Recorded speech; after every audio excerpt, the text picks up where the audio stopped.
दोस्तों, इस दुनिया में कौन सा एवरेज इंसान होगा जो एक मिलेनियर नहीं बनना चाहता, करोड़ों में अर्न नहीं करना चाहता। वेल, सभी लोग मिलेनियर बनना तो चाहते हैं, पर मिलियंस तक पहुंचने का उनका रास्ता गलत होता है। उन्हें टेक्निक्स, आइडियाज और फाइनेंशियल नॉलेज के बारे में पता ही नहीं होता। हमारे वेद पुराणों के इतिहास से ही हमें ये सिखाया जाता है कि जितना ज्यादा काम करोगे फल उतना ही अच्छा मिलेगा। और ये बात गलत नहीं है, पर ये समझना चाहिए कि वेद पुराणों के समय में इंसान की लाइफ भी काफी ज्यादा होती थी, और आज की इस दुनिया में अगर वो अपना टाइम काम करने में निकाल देगा तो बुढ़ापा आने के बाद वो अपनी लाइफ में क्या ही एंजॉय कर पाएगा। और तो और बहुत से लोग आज की इस दुनिया में ऐसे भी हैं जिन्हें समझ ही नहीं आ रहा है कि उन्हें करना क्या चाहिए। वो एक फुल टाइम जॉब में फंसे हुए हैं, जबकि उनकी लाइफ का एक अल्टीमेट गोल कुछ और है। तो आज के इस वीडियो में मैं आपको ऑथर डेविड बाक की लिखी हुई 2 ऐसी बुक्स के बारे में बताने वाला हूँ जो आपकी लाइफ, आपकी जॉब और फाइनेंस को लेकर आपके पॉइंट ऑफ व्यू को पूरी तरह से बदल कर रख देगी। और इस वीडियो में मैं आपको कुछ इंपॉर्टेंट की लेसन भी देने वाला हूँ, तो इसलिए वीडियो के एंड तक जरूर बने रहना। लेकिन आगे बढ़ने से पहले दोस्तों, हम आपको कुछ इंपॉर्टेंट बताना चाहते हैं। आप में से बहुत से लोगों को सेल्फ इम्प्रूवमेंट की वीडियोस अच्छी लगती हैं, और हमें पता है कि आप लोगों को नई चीजों के बारे में जानकर और नई चीजों को सीखकर अपनी नॉलेज को बढ़ाना भी पसंद है।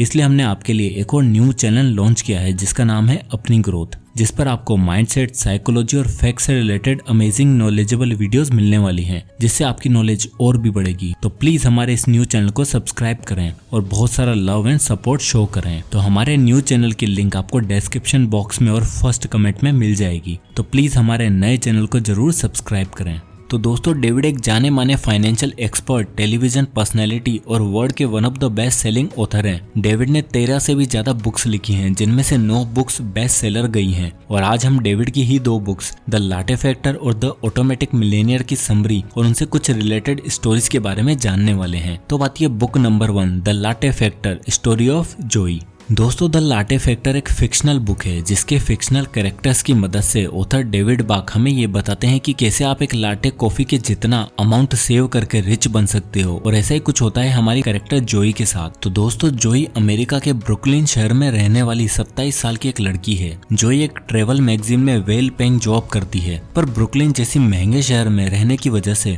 जोई को काफी दिक्कतों का सामना करना पड़ता है। वो अपनी सैलरी में से बहुत ही कम अमाउंट ही सेव कर पाती है। जोई असल में लाइफस्टाइल नहीं जीना चाहती, वो एक फाइनेंशियली फ्री और एक हैप्पी लाइफ जीना चाहती है। साथ ही साथ उसे फोटोग्राफी का भी शौक होता है, पर अपने इस पैशन के लिए उसके पास टाइम ही नहीं होता और ना ही पैसे। जोई को फोटोग्राफी से रिलेटेड कोर्स करना था, पर जब भी वो उन कोर्स की प्राइस देखती है तो वो सिर्फ एक ही बात कहती है, I can't afford it. I am sure आप में से बहुत से लोगों के साथ ऐसा होता होगा कि आप किसी मॉल में घूमने गए और वहां पर आपने महंगे महंगे ब्रांड्स के कपड़े, वॉचेस और फोन देखे, बट उसके प्राइस के बारे में जानकर आप उस स्टोर में एंटर करने की हिम्मत तक नहीं करते और आप भी जोई की तरह ही सोचते रहते हो, I can't afford it. Well, अगर ऐसा है तो इस स्टोरी को आगे ध्यान से सुनना। दोस्तों, जोई अपने डेली वर्क शेड्यूल में तो फंसी हुई थी, पर हर रोज सुबह ऑफिस जाने से पहले उसकी कॉफी पीने की हैबिट थी, और वो कॉफी पीने हेलेनास कॉफी हाउस जाती है और वहाँ एक लाटे ऑर्डर करती है। मंडे मॉर्निंग को जोई जब वहाँ से जाकर लाटे ऑर्डर करती है तो कॉफी हाउस में चारों तरफ ब्रुकलिन शहर की खूबसूरत तस्वीरें लगी थी, पर उस दिन जोई की नजर पड़ी सिर्फ एक सी साइड की पेंटिंग पर, और उस पेंटिंग को काफी देर तक देखने लगी। कैफे से बाहर निकलकर जब वो वर्ल्ड ट्रेड सेंटर की बिल्डिंग के पास आई तो उसने सेम फोटो देखी बड़ी स्क्रीन पर, जिस पर एक मैसेज लिखा था,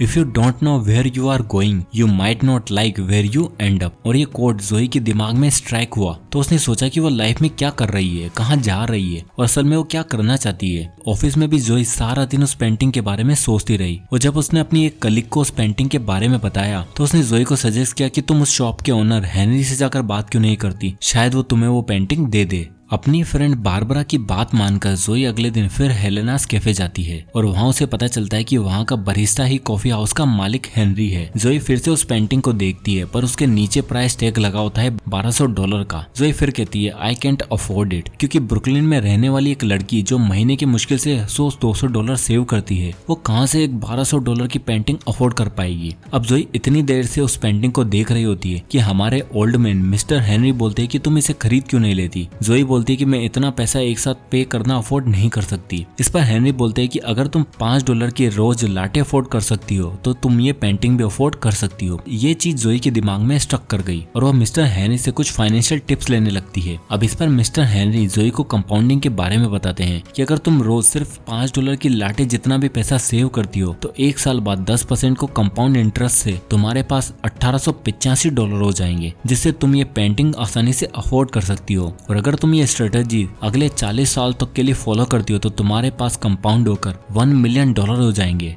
ये एडवाइस जोई को काफी प्रोमिसिंग लगती है और वो हेनरी से कुछ और टिप्स मांगती है। तो हेनरी जोई को 3 इंपॉर्टेंट लेसन देते हैं। लेसन नंबर 1, पे योरसेल्फ फर्स्ट। हेनरी जोई से पूछते हैं कि जब तुम्हें सैलरी मिलती है तो तुम सबसे पहले क्या करती हो। अब जोई लंबी चौड़ी खर्चों की लिस्ट उन्हें बता देती है। इस पर हेनरी बोलते हैं कि किसी और को पैसे देने से पहले तुम्हें अपने आप को पे करना चाहिए। हेनरी जोई को कहते हैं कि तुम्हें अपनी हर दिन की 1 घंटे की इनकम को अपने आप को पे करना चाहिए। फॉर एग्जाम्पल, अगर आप 8 घंटे काम करके रोज $400 अर्न करते हो तो आपके 1 घंटे की अर्निंग हुई है $50। और अगर आप महीने में टोटल 160 घंटे काम करते हो तो आपको अपने लिए टोटल $8000 सैलरी मिलते ही अलग कर देने चाहिए और उसे कहीं इन्वेस्ट कर रख देना चाहिए, जिससे कि आपको कंपाउंडिंग के इफेक्ट देखने को मिलेंगे। और ऐसे ही हेनरी जोई को 50 नहीं बल्कि $5 सेव करने के लिए कहते हैं। और ये तो रही सिर्फ एक लाटे की बात। अगर जोई अपने खाने पीने के खर्चे, अपने क्रेडिट कार्ड के लोन्स या कार जैसे खर्चों में नहीं फंसती तो वो और भी ज्यादा पैसा सेव करके इन्वेस्ट कर सकती है। और अगर वो दिन के $25 भी सेव करे तो 40 साल बाद अपने लिए वो $3.4 मिलियन सेव कर लेगी। यही आपको सिर्फ रिटायरमेंट के लिए पैसा नहीं सेव करना बल्कि पैसा कुछ इस तरह सेव करना है कि आपको कंपाउंडिंग का इफेक्ट देखने को मिल सके। Lesson number 2, the power of automation. दोस्तों, पहले लेसन जानने के बाद जोई के मन में एक सवाल आया कि मैं ये सेविंग करूँ कैसे। बजटिंग करना, टाइमली पेमेंट्स मैनेज करना, ये सब बड़ी बड़ी कंपनियों में तो आसानी से पॉसिबल है, बट रियल लाइफ में ये कैसे होगा। इस पर हेनरी उसे बताते हैं कि तुम्हें ऑटोमेशन यूज करना चाहिए। तुम अपने बैंक में कुछ ऐसे इंस्ट्रक्शन दे सकती हो जिससे हर महीने एक स्पेसिफिक डेट पर वो पैसा तुम्हारे अकाउंट से निकलकर किसी सेविंग अकाउंट में डिपॉजिट कर दें। दोस्तों, ये बिल्कुल आपकी नेटफ्लिक्स या अमेज़न प्राइम सब्सक्रिप्शन की तरह होता है, जहां हर महीने की डेट आते ही आपके अकाउंट से पैसा डिडक्ट हो जाता है। और आज के सिचुएशन में आप ये स्ट्रेटेजी म्यूचुअल फंड में भी लगा सकते हो, जहां पर ऑटो पे का मोड सेलेक्ट करके आप SIP शुरू कर सकते हो। Lesson number 3, radical sabbatical. दोस्तों, जब जोई ने हेनरी को बताया कि उसका ड्रीम है वर्ल्ड टूर करना और फोटोग्राफी करना, तो हेनरी ने उसे एक मेथड सजेस्ट किया, द रेडिकल सैबेटिकल। उन्होंने जोई से कहा कि तुम अपनी बॉस को जाकर ये कहो कि साल में बस एक बार तुम रेडिकल सैबेटिकल लेकर काम करना चाहती हो, जिसका मतलब ये है कि जो काम वो ऑफिस में रहकर करती है वही काम वो अपने वर्ल्ड टूर एंजॉय करते हुए किसी दूसरी कंट्री में से करेगी, जिससे उसकी मंथली पे भी नहीं कटेगी और साथ ही साथ फोटोग्राफी का भी ड्रीम उसका पूरा हो जाएगा। और यही 3 लेसन जोई को मिले अपने द लाटे फैक्टर से। दोस्तों, अब आती है book number 2, the automatic Millionaire. दोस्तों, ये बुक फिक्शनल नहीं बल्कि ऑथर डेविड बाक के पर्सनल एक्सपीरियंस पर बेस्ड है। एक बार ऑथर के पास कुछ फाइनेंशियल एडवाइस लेने जिम और स्यू नाम के एक कपल आए। ये कपल आए तो ऑथर से कुछ सीखने थे, पर इन्होंने और इनकी स्टोरी ने ऑथर को काफी सारी बातें सिखा दी और उन्हें काफी इंस्पायर भी किया द ऑटोमेटिक मिलेनियर बुक को लिखने के लिए। तो जब ये कपल ऑथर के पास आए तो उस समय उनकी नेटवर्थ थी $2 मिलियन। ऑथर को लगा कि ये काफी रिच लोग हैं, कुछ फाइनेंशियल एडवाइस लेना है, पर उन्हें हैरानी तो तब हुई जब उन्हें ये पता चला कि उनकी मंथली कंबाइंड इनकम सिर्फ $30,000 है। दोस्तों, यूएस में रहने वाले के एवरेज कपल की कंबाइंड इनकम $50,000 मानी जाती है, बट इस कपल की तो इनकम काफी कम थी, पर इनकी नेटवर्थ थी $2 मिलियन। ऑथर इस बात से काफी शॉक हुए और उन्होंने पूछा कि आपकी इतनी नेटवर्थ कैसे बनी, क्या आपने लॉटरी जीती है या फिर आपको कोई लकी ड्रॉ मिला। तो ऐसे में उस कपल ने उन्हें बताया कि इसमें कोई लॉटरी और लकी ड्रॉ नहीं है, बल्कि हमने सिर्फ सेविंग और इन्वेस्टिंग का एक डिसिप्लिन फॉलो किया है। उन्होंने बताया कि जब से हमारी शादी हुई है तब से हम लोग कुछ पैसा सेव करके इन्वेस्ट कर रहे हैं और हम हर महीने एक डिफरेंट सेविंग अकाउंट में पैसा इन्वेस्ट करते आ रहे हैं। उन्होंने बताया कि हमने शुरुआत में अपनी इनकम का सिर्फ 4% इन्वेस्ट करना शुरू किया था और आज हम 15% तक इन्वेस्ट कर देते हैं और यही रीजन था कि इनका पैसा कंपाउंड होकर $2 मिलियन हो गया है। साथ ही उस कपल ने कभी भी हाई क्लास लाइफस्टाइल जीने का, महंगी महंगी गाड़ियां खरीदने का ट्राई नहीं किया। साथ ही वो किसी भी गेट रिच क्विक स्कीम से बचे रहे और अपने बनाए हुए प्रिंसिपल चलते रहे, जिससे कम इनकम होने के बावजूद भी वो सेविंग और इन्वेस्टिंग की हैबिट से ऑटोमेटिक मिलेनियर बन पाए। तो इस बुक से कुछ इंपॉर्टेंट लेसन हमें मिलते हैं। Lesson number 1, you don't need a lot of money to be rich, just be consistent. दोस्तों ये बुक हमें ये सिखाती है कि रिच बनने के लिए हमें बहुत सारा पैसा नहीं बल्कि फाइनेंस को लेकर बहुत सारी अच्छी हैबिट्स का होना बहुत जरूरी है। अगर आप चीजों पर माइंडलेसली खर्चा करते हो तो आप कभी भी मिलियनेयर नहीं बन पाओगे, बल्कि मिलियनेयर बनने के लिए आपको दो चीजों पर ध्यान देना बहुत ही जरूरी है। पहली, आप कैसे हर मंथ कुछ अमाउंट इन्वेस्ट कर सकते हो, और दूसरी, अपने उस इन्वेस्टमेंट को ग्रो करने के और कंपाउंड होने के लिए आपको टाइम देना होगा। और अगर आप इन दोनों प्रिंसिपल को ठीक से और सिस्टमेटिकली फॉलो करते हो तो आप भी एट द एंड रिच बन सकते हो। लेसन नंबर 2,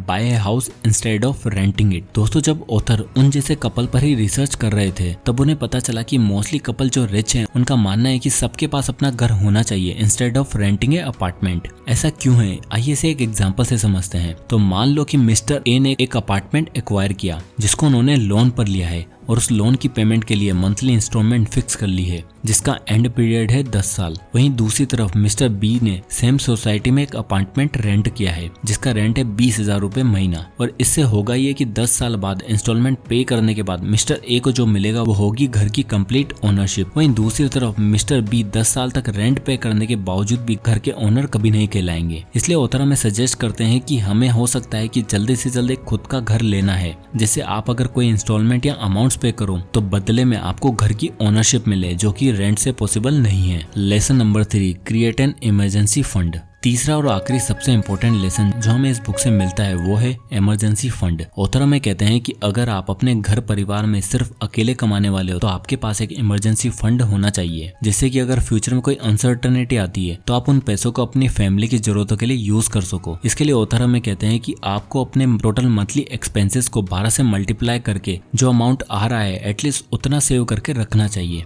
और ये पैसा आपको किसी ऐसे अकाउंट में इन्वेस्ट करना है जिस पर इंटरेस्ट रेट्स काफी हाई हो, और वो अकाउंट बिल्कुल आउट ऑफ रीच होना चाहिए, तो जिससे आप सिर्फ इमरजेंसी के वक्त ही उन पैसों को यूज कर सको। तो दोस्तों हमें इन दोनों बुक से सीखने को मिला कि कैसे हम सिर्फ एक लाटे जितना पैसा सेव करके और इन्वेस्ट करके एक ऑटोमेटिक मिलियनियर बन सकते हैं। सो दोस्तों आई होप कि वीडियो आपको पसंद आया होगा, और अगर इस वीडियो से आपको कुछ ना कुछ सीखने को मिला है तो इस वीडियो को लाइक करें और ज्यादा से लोगों तक शेयर करें। और अगर आप इसी तरह के वीडियोस देखना चाहते हैं तो हमारे चैनल को सब्सक्राइब करना ना भूलें, मैं इसी तरह के वीडियोस लाता रहता हूँ। और अगर आप किसी भी बुक या टॉपिक पर वीडियो चाहते हैं तो मैं कमेंट करके जरूर बताएं, मैं उस पर वीडियो बनाने की पूरी कोशिश करूंगा। तो मिलते हैं नेक्स्ट वीडियो में, तब तक के लिए जय हिंद।